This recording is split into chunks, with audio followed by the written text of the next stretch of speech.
maybe thinking about this from a few other vantage points will help you understand the concept.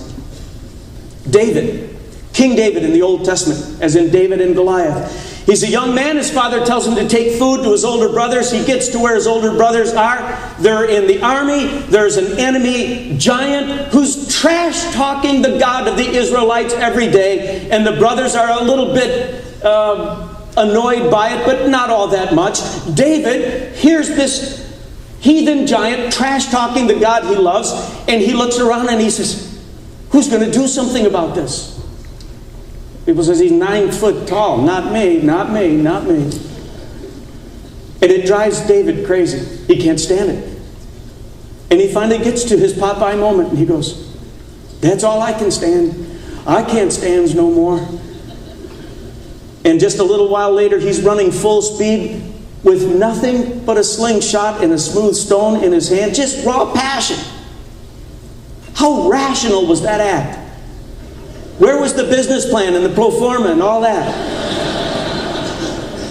But God sees this raw, untamable, unbridled passion. He feels the holy discontent in David. And he goes, I'm going to aim that one stone like a laser-guided missile and take the giant out. And he did. There was a man named Nehemiah in the Old Testament. Has a cushy job with a foreign king. He gets bad news from back in Jerusalem one day that the walls have been broken down and that people are vulnerable. And the really bad part is that neighboring countries are laughing out loud at the powerless God of the Israelites who can't reassemble his people to a position of strength. Nehemiah thinks about it and he thinks about it more. And what does this powerful leader do? He breaks down bawling. He thinks about it. About God being laughed at, and he has his Popeye moment. He says, that's all I can stand. I can't stand no more. And he goes to the foreign king at the risk of his life. And he says, I need a leave of absence and a whole bunch of equipment, a whole bunch of resources. And he leads one of the most impressive reconstruction efforts in recorded history. But what got him into the game? A holy discontent with something he couldn't stand.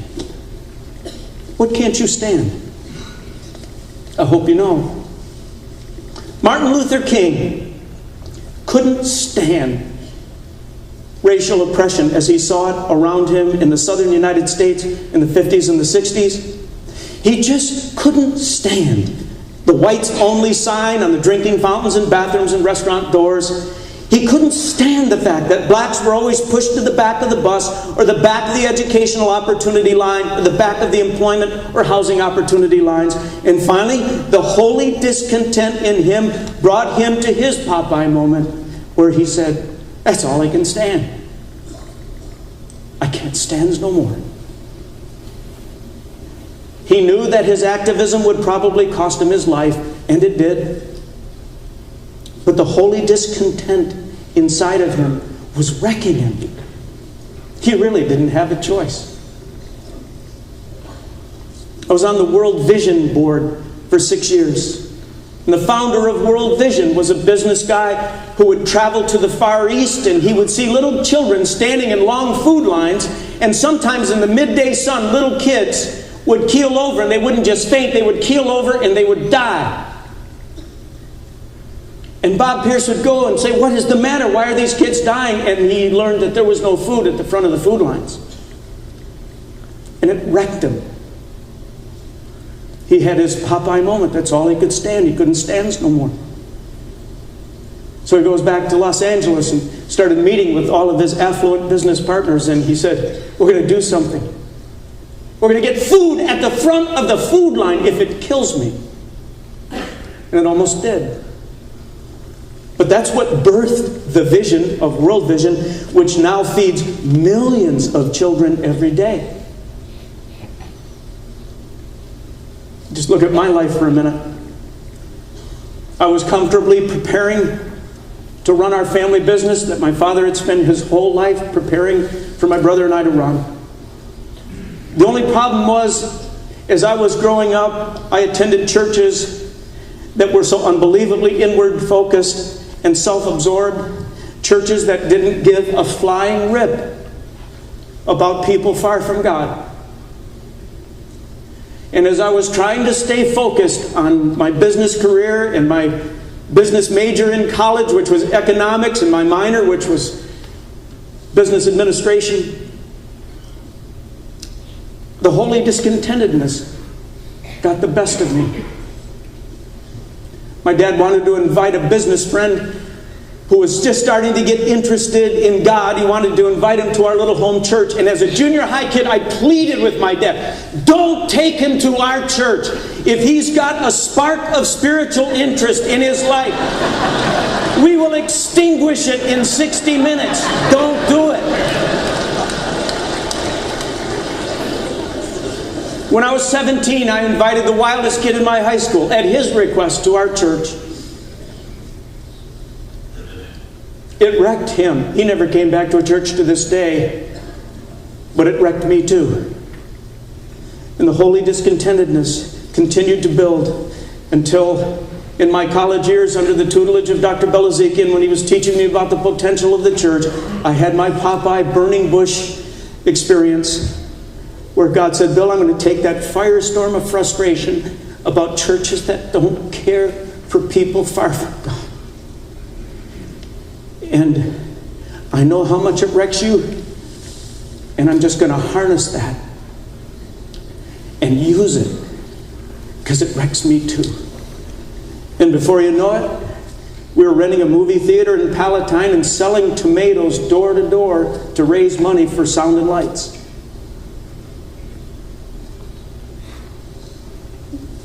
This event, the Leadership Summit, 10 years ago, my frustration level got so high. I talked to so many church leaders, pastors that I respect and love, pastors who are more committed and better at what they do than me, for sure. And they wanted to get better in their leadership, but there was no event that focused solely on the spiritual gift of leadership. And the frustration just got to a certain level. I had a Popeye moment. Jimmy talked to you about it. I called him in my office. I said, that's all I can stand. I can't stand no more. I'll take time out of my summer study break. I'll drive back to Chicago. Jimmy, I don't care if there's 5 leaders. I don't care. It doesn't bother me. If there's 5 leaders each year for 2.5 days, I'll pour my life into them. Because I can't live with this holy discontent anymore. The only way I can get rid of it is to get on a vision that speaks to it somehow, and what God does after that is His business, but I can't live like this. I'm going to ask you again. What can't you stand? Do you know? Most of us try to push away stuff that creates firestorms of tension and anxiety in us. Most of us feel the discomfort of that, and we want to medicate it somehow. Rent another movie. We want to go out and jump on a career track that keeps us a little bit disconnected from that firestorm of frustration.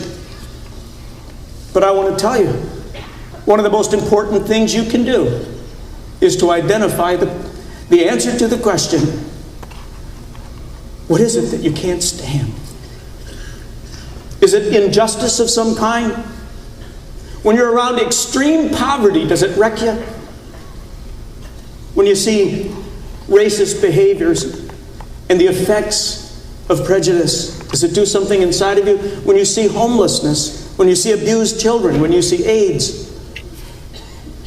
when you see immoral business practices, when you see a dysfunctional, slowly dying church, does it just wreck you? The church that I grew up in that was so dysfunctional finally closed its doors a couple years ago. Put a for sale sign on the property my father had donated, that our family had worked so hard to try to support this building. And it had such great dreams. And when I heard that there was a for sale sign on that building, I drove 3 hours and I sat in front of that building with a for sale sign on it, and it wrecked me. And I wanted it to. I wanted it to just remind me what's at stake when a church dies.